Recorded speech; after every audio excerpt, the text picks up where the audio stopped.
Parfait. Donc, je vais minimiser tout ça et sur mon bureau, je vais venir créer un nouveau dossier. Dans ce dossier, je vais faire intro ADO.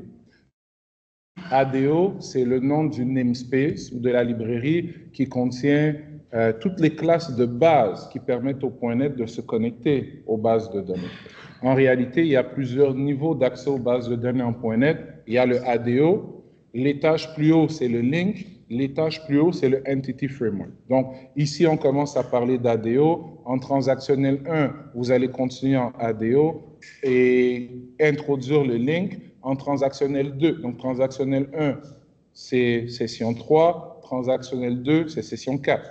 Donc, en transactionnel 2, il vous plaît, micro.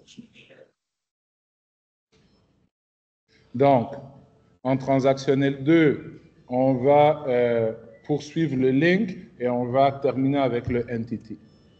Est-ce qu'on peut arrêter la musique?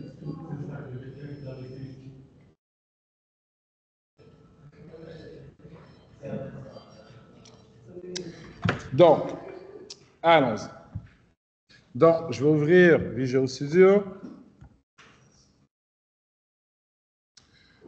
Il est possible que dans votre installation de Visual Studio, vous n'ayez pas toutes les librairies, ça va, pour faire ce qu'on va faire aujourd'hui. Je vais y aller d'un trait et ensuite, s'il y a des pépins, je vous indiquerai dans Visual Studio Installer quoi rajouter pour avoir accès à tout ce qu'on va démontrer.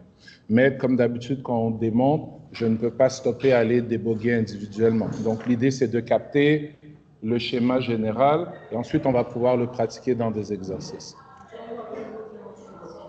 Je viens de répondre à cette question. Donc, je viens juste de dire que comme d'habitude, l'idée est d'écouter et de noter les particularités parce que c'est enregistré. Vous ne pouvez pas coder et suivre en même temps ce que je fais. Donc, oui. Non, on n'en a pas besoin. On n'a pas besoin. Je dis que dans les cours plus avancés, SQL Server Management Studio, c'est ça qu'on va utiliser. Mais je ne vais pas l'ouvrir aujourd'hui. On va travailler directement dans Visual Studio. Ça nous donne les outils nécessaires pour le niveau qu'on veut atteindre pour l'instant. Si on a le temps d'aller plus loin, cette session, là, je vous le ferai installer, le SQL Server Management Studio. Ça va? Donc, je vais faire créer. Je vais choisir une application Windows Form. Suivant. Je vais l'appeler démo 1 ADO parce qu'on va sûrement faire plus qu'une démo ADO. On ne peut pas tout montrer en un cours. Je vais viser le dossier prévu à cet effet sur mon bureau et on va laisser Visual Studio faire ce que Visual Studio fait de mieux, générer du code de départ pour nous. Donc, ça ne devrait pas être long.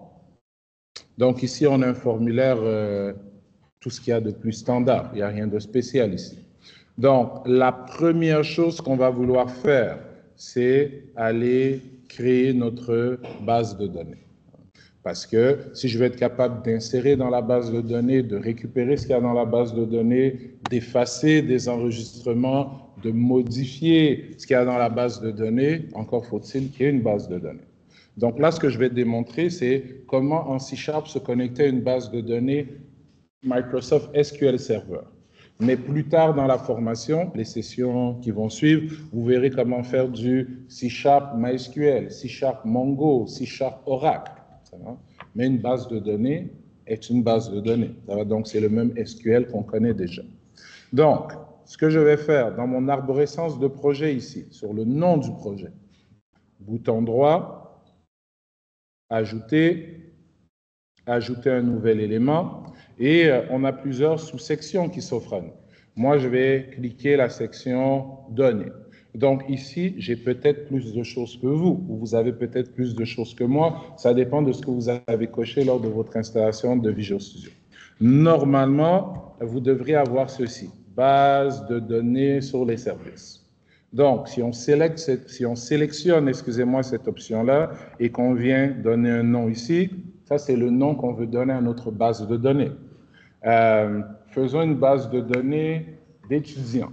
Ça va? Restons avec les étudiants. Donc, je vais appeler ça StudentDB pour Student Database. Et dans la base de données Student, tout à l'heure, on va créer la table Student.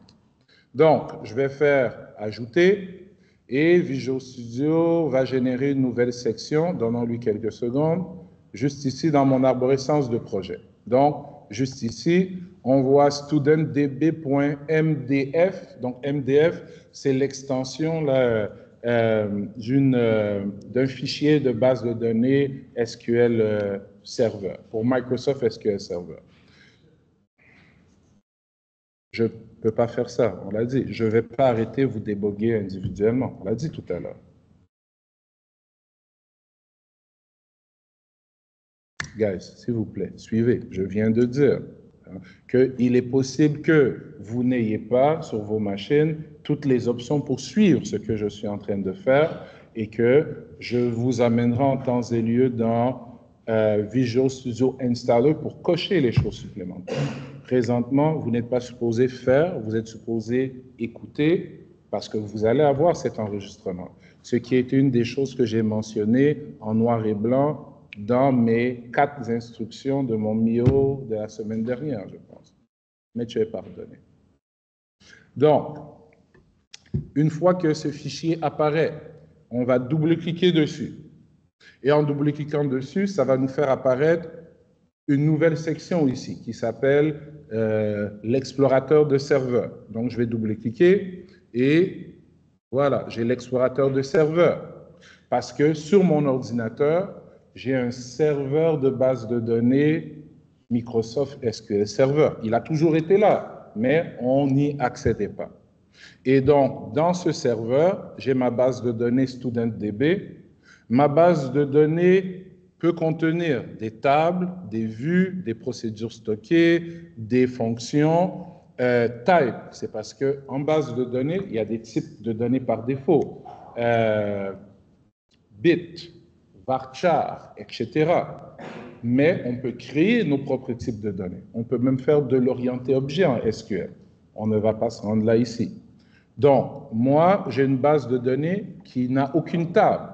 Parce que quand on crée une base de données, create database, ça va? On donne le nom de la base de données, on donne le schéma, on la crée, mais elle est vide au départ.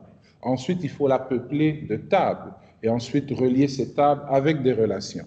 Donc, ce que je vais faire ici sur l'onglet table, si on essaie de l'éclater, on voit qu'il est vide, il n'y a rien là-dedans, parce qu'il n'y a pas de table présentement dans ma base de données. Donc, bouton droit sur table et on a ajouté une nouvelle table parce que je veux le faire de manière graphique. On pourrait le faire aussi à 100% à travers le code, mais vous aimez le graphique, donc on y va graphiquement. Non, on va devoir faire du code pour lier les deux. Là, on utilise Visual Studio comme interface pour interagir avec le serveur de base de données, mais notre code C# n'est pas encore lié à cette base de données. Donc, dans notre code C# tout à l'heure, on va devoir ajouter du code pour viser la base de données. Ça va? Donc, j'ai une interface graphique qui vient d'apparaître et qui va me permettre de faire quoi? De définir ce qu'on appelle le schéma de ma base de données. Quels sont le nom des champs? Quels sont leurs types de données? Est-ce que je permets les nuls ou non? Qu'est-ce qui est ma clé primaire? Est-ce qu'elle est auto-increment ou non? Et tout ce que je vais faire graphiquement ici, Visual Studio va générer le code associé pour moi, ici en bas. Mais j'aurais pu, si j'avais voulu, regardez, bouton droit, nouvelle requête. J'aurais pu venir faire tout ça à la main, ici en SQL. Mais je vais aller de manière graphique aujourd'hui. Donc, on voit une petite clé ici, parce que par défaut, quand on crée une nouvelle table, Visual Studio prend pour acquis que le premier champ s'appelle ID et que c'est notre clé primaire. Notre clé primaire, elle doit être unique, on le sait. Je peux choisir de donner des valeurs moi-même pour la clé primaire ou je peux choisir qu'elle soit auto-increment.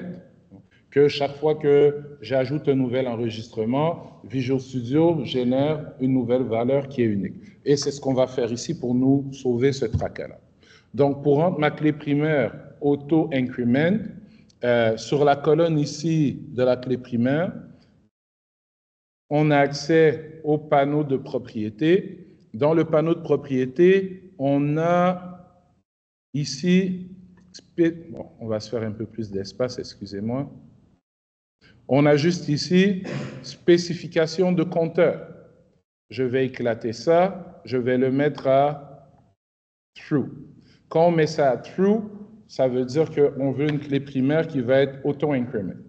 Elle va être auto-increment et elle va commencer à la valeur 1 et elle va incrémenter de 1 pour chaque enregistrement.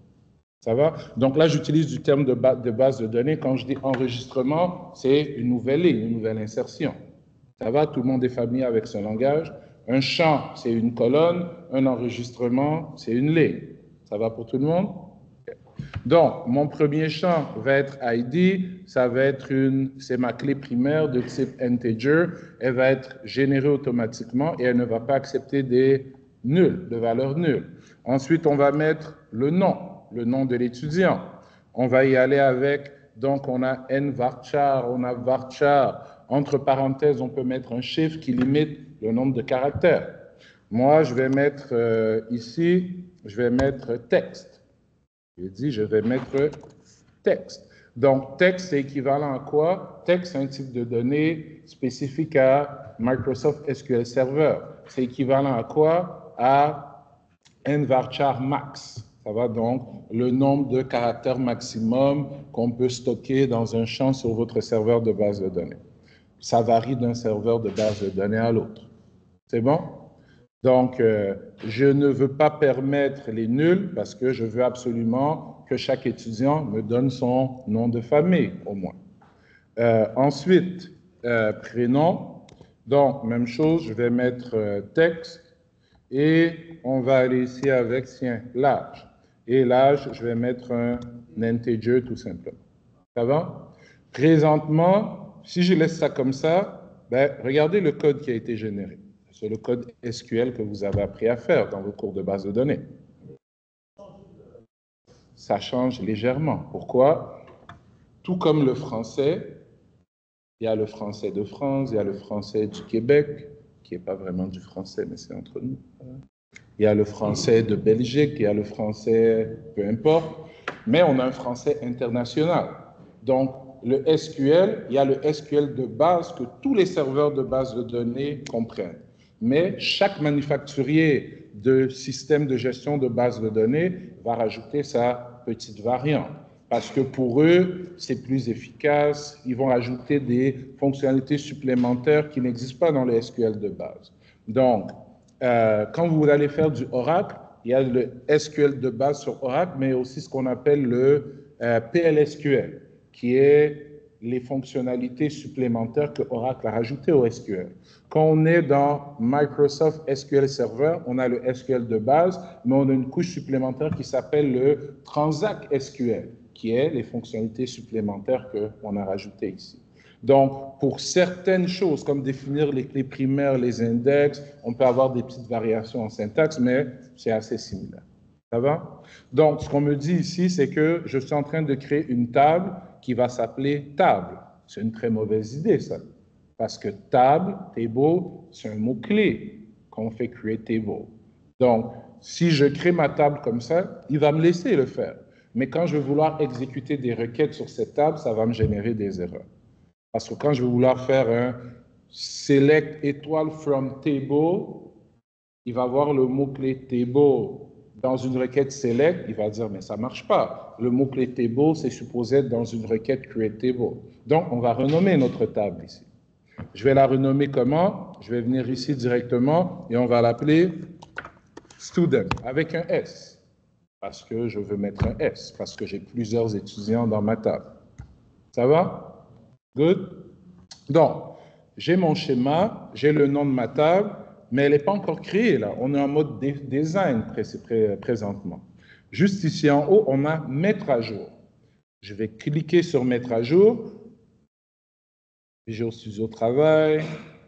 Et Visual Studio va me dire, le code SQL qu'il y a ici, est-ce que tu veux que je l'exécute sur ton serveur de base de données? Donc, est-ce que tu veux vraiment que je crée la table ou est-ce que tu veux le sauvegarder dans un fichier .sql que tu pourras ensuite exécuter sur un serveur de base de données quelconque? Nous, on veut créer cette table directement. Donc, on va faire mettre à jour la base de données. Surveillez bien mon dossier table ici. Mettre à jour. Ça travaille, ça travaille. On voit que ça travaille ici. Ça va? Si c'est vert, tout va bien dans le meilleur des mondes. Si c'est rouge, tout ne va pas bien dans le meilleur des mondes. Je vais venir juste ici et je vais faire un petit actualiser et j'ai une table student. J'ai une table student qui contient quoi? Un champ ID, un champ nom, un champ prénom, un champ âge. Et présentement, bouton droit, afficher les données de la table. J'ai une table qui ne contient rien. Ça va? Donc, je répète, j'ai créé une base de données, j'y ai ajouté une table, mais ma table est présentement vide. Ça n'a rien à voir avec le C# présentement.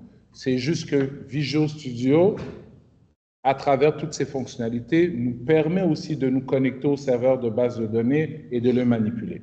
Mais le même serveur de base de données, je pourrais venir ici faire CMD, ouvrir mon invite de commande et faire des requêtes sur ce serveur de base de données. C'est moins amusant en console que graphiquement. Donc, si je voulais, student ici, nouvelle requête, select étoile from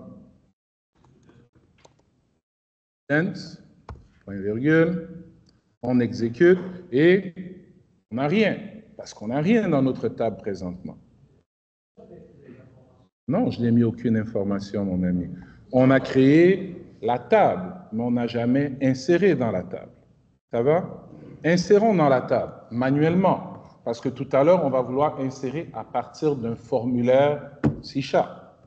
Donc, l'ID, je ne m'en occupe pas, c'est auto-increment.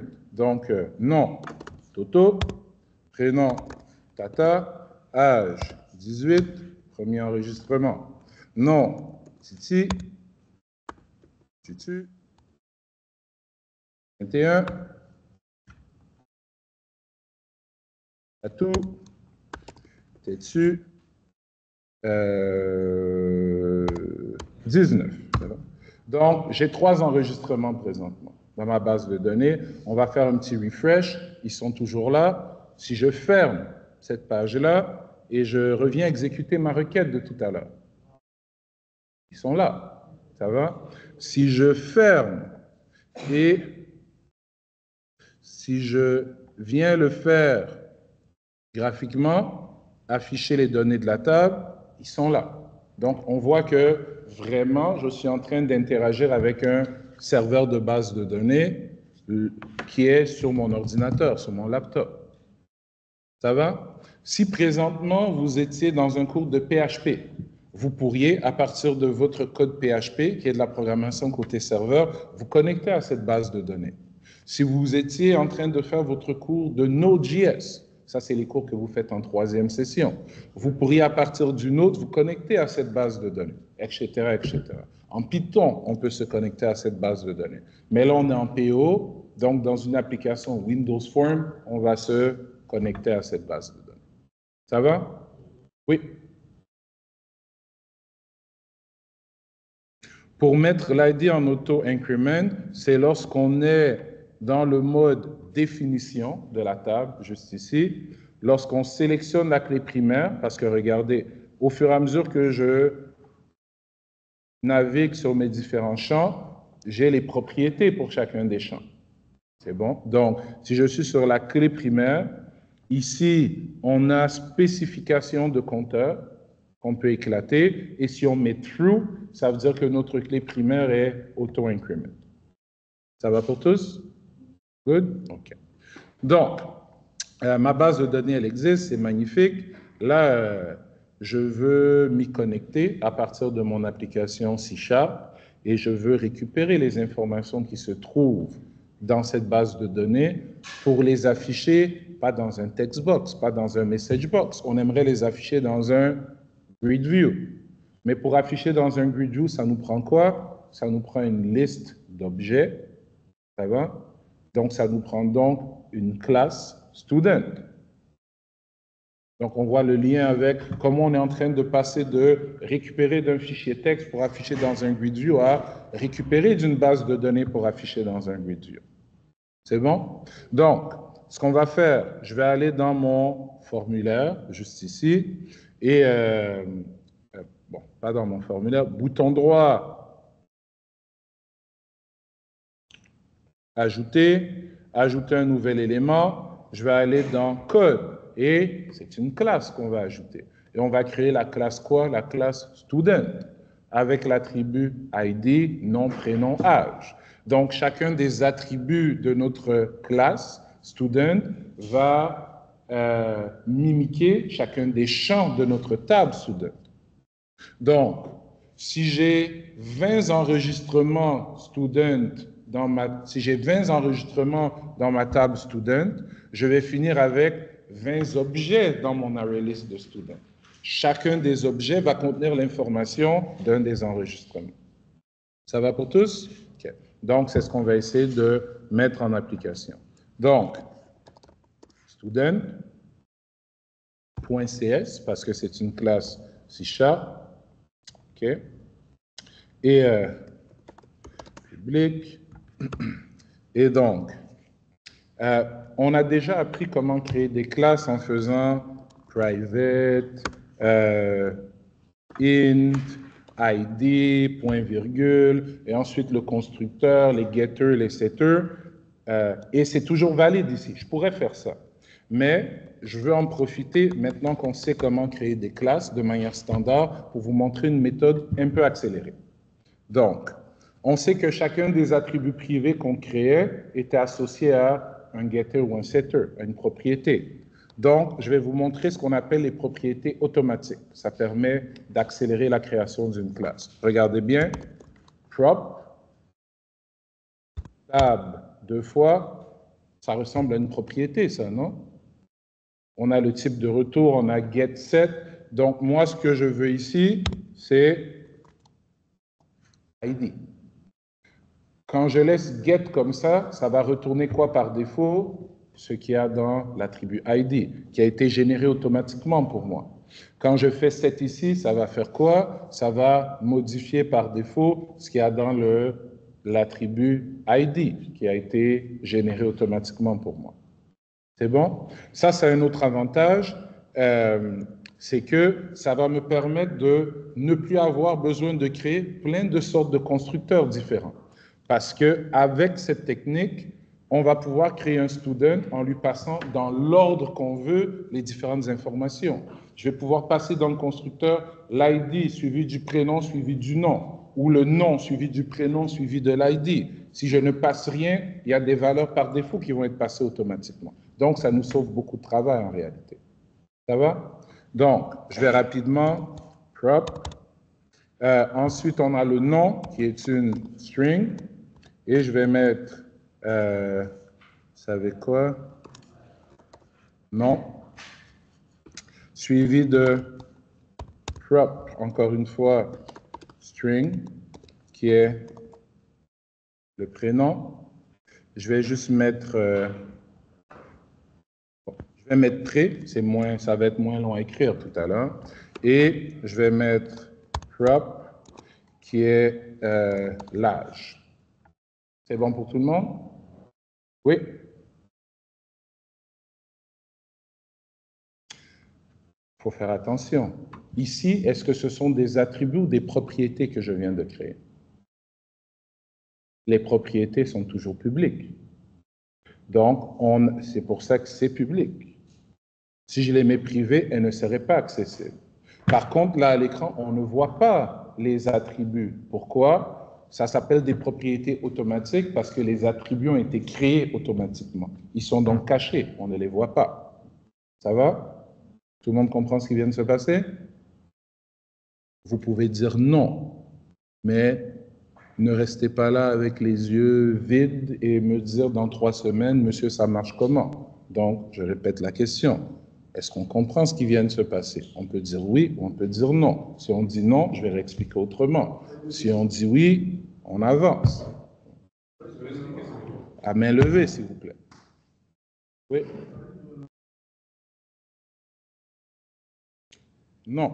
Chacune des méthodes a ses avantages et chacune des méthodes a ses inconvénients. Ça ici, c'est pour aller rapidement, parce que je veux juste récupérer l'info de la base de données, mettre dans un objet pour pouvoir l'afficher.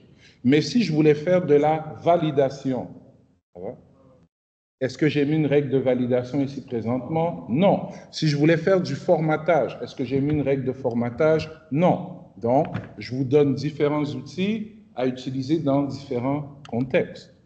Ça va? Donc, la manière dont on crée les classes hier ou avant-hier, on pourrait l'utiliser ici. Mais je trouvais ça long pour rien. Et je vais vous montrer d'autres avantages de travailler de cette manière-là. J'en ai nommé certains tout à l'heure. Le fait qu'avec ce qu'on savait faire, si j'avais 5 manières différentes de créer un étudiant, je devrais créer 5 constructeurs différents. Ici, je n'ai pas besoin. Ça va supporter toutes les permutations possibles. Et on va le démontrer dans quelques secondes. Il y a ici, après ça. Maintenant, si on veut faire des validations, on peut le mettre directement ici. Si on veut mettre quoi? Des validations, on peut le mettre directement ici. Oui, mais on ne va pas tout faire aujourd'hui. Ça va? On peut aller dans 10 000 directions aujourd'hui. Mais quand on a commencé ça, on avait un plan de match précis. On a une séquence à démontrer. Et s'assurer qu'on la comprend bien. Une fois qu'on a cette épine dorsale, là, on va pouvoir voir toutes les branches, toutes les variations possibles. Ça va? Oui.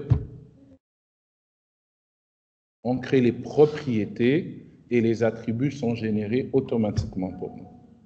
Non, on n'est pas dans la base de données ici présentement. On est dans une classe C#.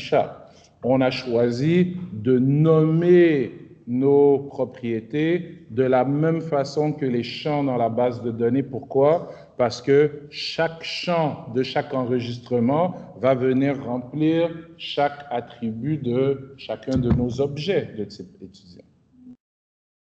Les deux ne sont pas en relation présentement. On va les mettre en relation tout à l'heure. Ça va? Oui?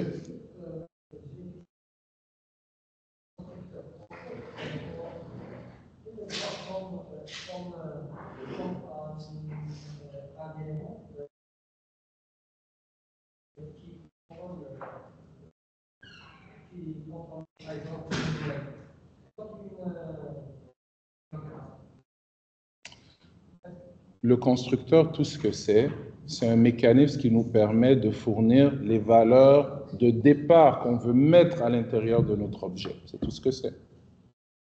Ça va? Donc, si tu as un attribut ID, nom, prénom et âge, et que tu veux créer un étudiant en n'ayant que son nom et son prénom, tu vas créer un constructeur avec 2 paramètres, nom, prénom.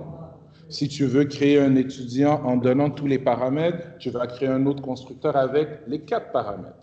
Et c'est ça qu'on est obligé de faire avec la première technique que je vous ai montrée. Là, je vous dis qu'en faisant ça, on a toutes les permutations possibles sans être obligé de les générer nous-mêmes. Et là, avec 4 attributs, j'ai combien de permutations possibles?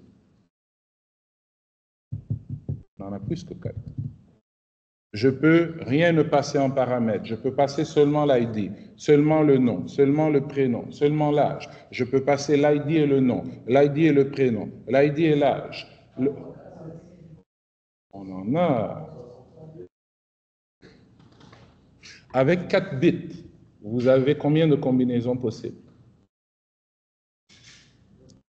2 à la n, ça va?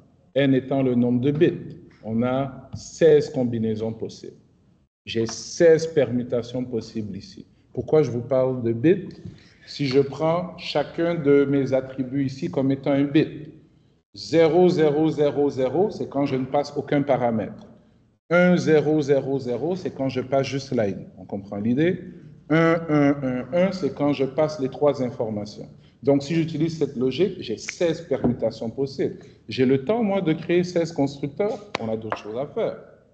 Ça va? Tout le monde comprend l'idée? Okay.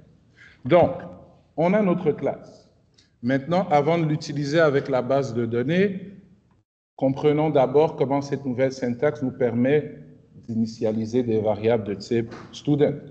Donc, ça se fait très facilement, vous allez voir. Je vais nous mettre un bouton, parce qu'on aime les boutons.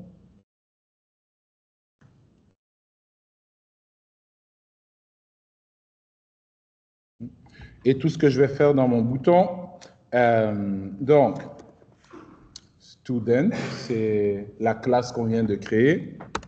S1 égale new student. Et on avait l'habitude de faire ça. Et regardez, Visual Studio est toujours très, très content. Parce qu'on sait que lorsqu'on fait une classe et qu'on ne crée pas de constructeur par défaut, Visual Studio nous fournit un constructeur par défaut. Mais si on utilise des propriétés automatiques, ce qui va plutôt nous intéresser, c'est ceci. Regardez bien. Et c'est là toute la puissance ici. Accolade, accolade, accolade. Et regardez bien.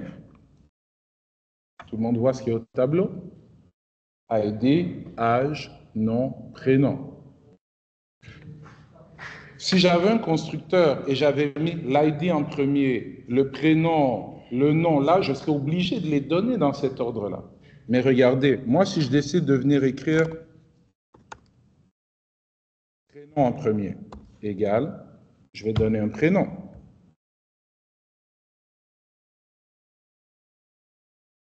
Ça va? Virgule. Je peux donner l'ID par la suite. Je peux faire ce que je veux, dans l'ordre que je veux. J'ai accès directement à mes 16 permutations. Voilà pourquoi j'ai jugé pertinent de vous montrer ça à ce stade-ci.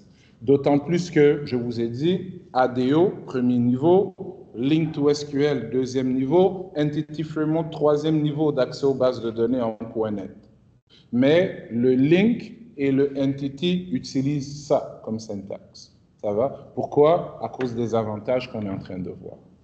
Si je ne fais que ça, qu'est-ce qui arrive avec mes autres propriétés? Elles ont des valeurs par défaut. 0 pour un integer, nul pour une string, ainsi de suite. Donc, nous, on va faire prénom, nom, égal, je vais venir compléter par la suite, âge. Et je ne vais pas donner d'ID, ça ne sert à rien, parce qu'au niveau de ma base de données, on veut insérer ça dans la base de données tout à l'heure. Au niveau de la base de données, on a dit que c'était auto-increment. Donc, vous savez quoi? Pour l'instant, je vais le donner, mais même si on met une valeur, ce n'est pas cette valeur-là qui va être utilisée dans la base de données. Virgule, ID, égale, tiens.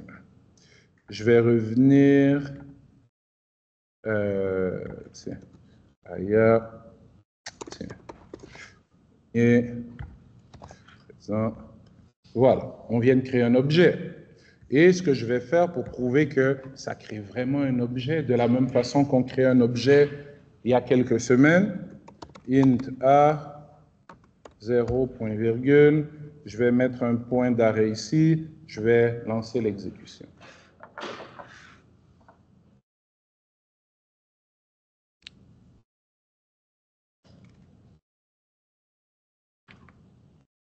Donc, je vais appuyer sur le bouton et mon objet ici, je vais le mettre dans ma fenêtre espion.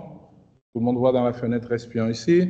Je vais éclater et je vois quoi? 13 ans, ID 1, Tonier, Aya. Donc, ça fait la même chose qu'on faisait la semaine dernière.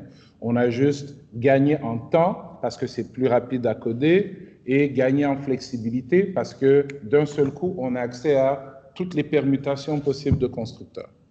Ça va? Tout le monde a compris la pertinence de cette technique? Ça ne veut pas dire que vous devez oublier l'ancienne. Vous êtes toujours responsable de l'ancienne. Ça va? Good? On vient de montrer une méthode pour créer des objets. On avait déjà une méthode pour créer des objets. Donc, je viens de dire que ce qu'on a vu avant, avec les attributs privés suivis de plusieurs surcharges de constructeurs, suivis de getter, setter, vous devez toujours savoir comment le faire. Mais maintenant, vous avez aussi la possibilité, quand la circonstance le permet, d'utiliser cette syntaxe. Ça va? Aujourd'hui, j'utilise cette syntaxe parce que on va vouloir insérer dans la base de données des étudiants avec sans avoir toujours toutes les informations. Donc, je ne voulais pas m'amuser à faire tous les constructeurs possibles. Cette méthode-ci me permet de passer les informations selon mes besoins. Oui? Cela veut dire que si on a un exercice, on a le choix d'utiliser la première ou la deuxième, ou bien ça dépend de l'exercice. Vous répétez ce que je viens de dire. J'ai dit selon le contexte, on va choisir la méthode qui est à propos. Ça va? Selon le contexte ou selon l'énoncé. Des fois, je vais vouloir tester telle technique, je vais l'écrire en noir et blanc. Tantôt l'autre technique, tantôt je vais laisser ouvert, ce sera à vous de choisir et de justifier votre choix. C'est bon? Donc, on n'a rien fait de trop spécial, on a créé une classe. Donc là, ce que je veux faire rapidement, je veux prendre ce que j'ai ici dans cet objet et je veux l'insérer dans ma base de données. On veut faire une insertion. Et on va aller vérifier dans la base de données que ça a bel et bien été inséré. On va prendre une pause là-dessus. En revenant de la pause, on va faire la sélection, l'update, le delete. C'est bon pour tout le monde? Good?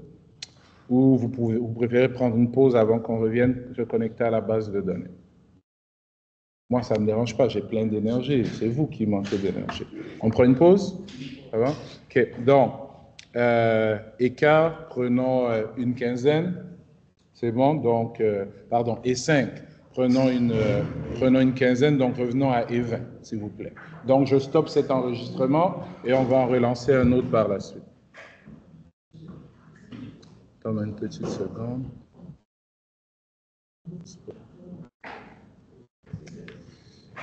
Ah là là, ça fait quoi ça?